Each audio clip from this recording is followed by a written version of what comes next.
誰令我要千般不自願，流淚全流到背面？難道永遠屈膝低這臉，繼續如從前遺憾故事？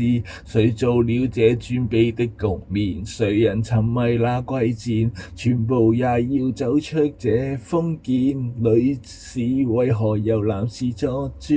大門後舊牆下未容易妥協，小女子可參半邊天，要學會捍衛那本身的意義，才可改寫個時概念。大時代巨輪下未停下抱怨，小女子參透半邊天，軟弱裏有着那堅忍的信念。誰都需要認同注視，誰令我要千般不自願，流淚全流到背面？難道永遠屈膝低這臉，繼續如從前遺憾故事？